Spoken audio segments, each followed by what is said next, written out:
নীলিমাদি কোথায় গো, কিছু জানালো? নীলিমা নার্সিং হোমে, জানালো রমির জ্ঞান ফিরেছে। যাক বাবা, ছাড়বে কবে? 2-1 দিনই ছেড়ে দেবে। যেরকম ভাবে গুলিটা লেগেছিল ভয়ঙ্কর। বাই দ্য ওয়ে, কলকাতায় একটা ভয়ঙ্কর খুন হয়েছে।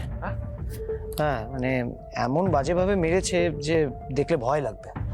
বাবা, সে কি? স্যার জানালেন? হ্যাঁ, স্যার আসছিলেন তখন সিপি স্যার ফোন করে বলেছেন আমাদের কেসটা দেখতে হবে। কেসটা কি?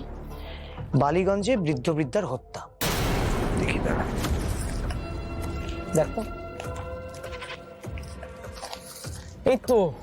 বাবা, কিভাবে মেরেছে দেখো, চোখ মুখ পুরো বিকৃত করে দিয়েছে। ইস, হ্যাঁ, মাল্টিপল উন্ডস। এমন ভাবে মেরেছে বডি মুখ পুরো ক্ষতবিক্ষত হয়ে গেছে, চেনাই দেয়। সেরকম নৃশংস ভাবে খুন করেছে? স্যার, যতদূর জানা যাচ্ছে যে ডাকাতির কেস।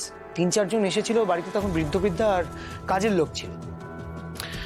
খবরের কাগজ দেখে লাভ নেই, চলো লোকেশনে চলো, আর ডক্টর খাসরুইকে দেখে নাও। ওকে স্যার, আমি যেতে যেতে ফোন করে দিচ্ছি। স্যার, আমার এখানে কিছু করার আছে?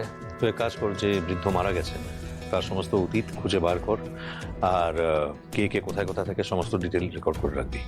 Okay sir. দেবু, চলো। ইয়েস।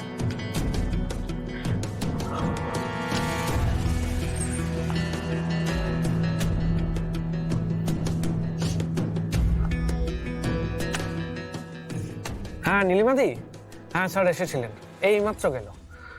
হ্যাঁ হ্যাঁ হ্যাঁ, শোনো না, বলছি যে বালিগঞ্জের কেসটা আমাদের কাছে এসেছে। হ্যাঁ, খুনের কেসটা। হ্যাঁ, এই বৃদ্ধর নাম হচ্ছে বিমল চ্যাটার্জি। উনি রিটায়ার্ড অ্যাডভোকেট ছিলেন। আচ্ছা।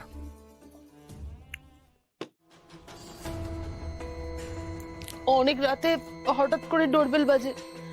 আমি অবাক হয়ে ভাবলাম এত রাতে কে এলো, যদিও দিদিমণির আসার কথা ছিল ব্যাঙ্গালোর থেকে।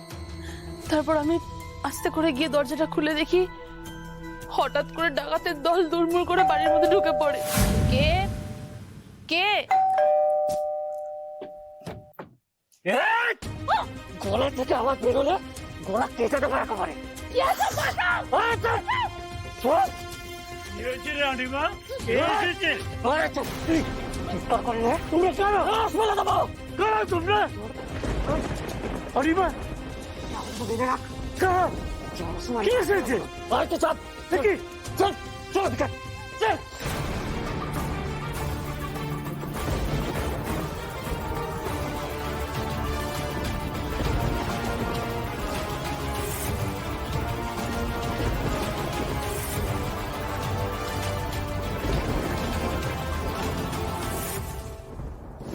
বিমল বাবু আর রেবা দেবীকে ওরা খুন করলো, কিন্তু আপনাকে করলো না কেন?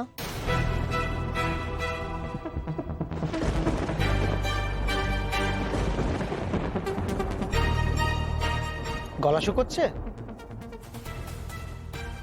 জল খাবেন? জল দিন ওনাকে। নিন, খান।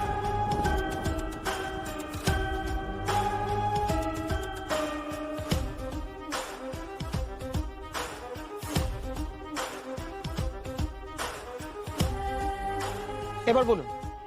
দুজন যারা ভিতরে ঢুকেছিল তারা বাইরে গিয়ে ওই তৃতীয় জনকে বলে আমাকে মেরে ফেলতে। ওরা ছুরিও বার করেছিল আমাকে খুন করবে বলে। আমি খুব ভয় পেয়ে গিয়েছিলাম, আমি কিছু করতে পারছিলাম না, আমার হাত পা সব বাঁধা ছিল। আমি তো ভাবলাম ওরা আজকে আমাকে মেরেই ফেলবে। তারপর? তারপর ঠিক সেই সময় হঠাৎ করেই রাস্তায় একটা গাড়ির শব্দ হয়। ওই পাশের বাড়ির ওরা বোধহয় কোথাও থেকে ফিরছিল।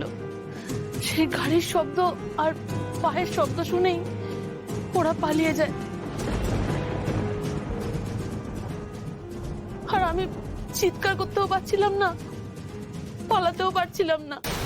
তখন কটা বাজে?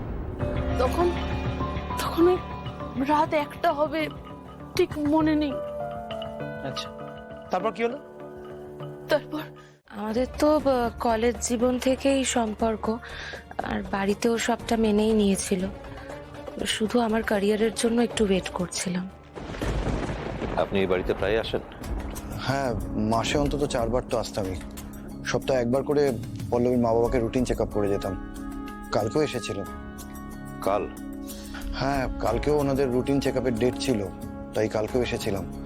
কিন্তু কাল ওনাদের বেশ গম্ভীর লাগছিল। জানি না কেন পল্লবীর বাবার প্রেশারটাও কালকে হাই ছিল। আমি সেটা পল্লবীকে ফোনেও বলেছিলাম। আর কোনো পরিবর্তন লক্ষ্য করেছিলেন? না, ঘটনাটা শুনে বেশ হতাশ লাগছে। আমাদের বিয়ের ঠিক আগে আগে এরকম একটা কাণ্ড ঘটে গেল। এই সময় পল্লবীর পাশে দাঁড়ানোটা একান্ত জরুরি বলে আজকে এসেছি। আপনার বাবা মানে বিমল বাবু একেবারে বাড়িতেই থাকতেন নাকি কখনো বেরোতেন? না, বাবা আসলে সেভাবে বেরোতেন না, উনি বাড়িতেই বই পড়ে সময় কাটাতেন। আচ্ছা, গত পরশু যে উনি 10 লক্ষ টাকা ব্যাংক থেকে তুলেছিলেন সেটা কি কেউ জানতো? দেখুন, আমার বাবা তো খুব সতর্ক মানুষ ছিলেন, সুতরাং আমার মনে হয় না উনি এই কথাটা কাউকে বলেছেন। হ্যাঁ, তবে একজন মনে হয় বাবাকে ব্যাংকে যেতে দেখেছে। কে? সুদেব।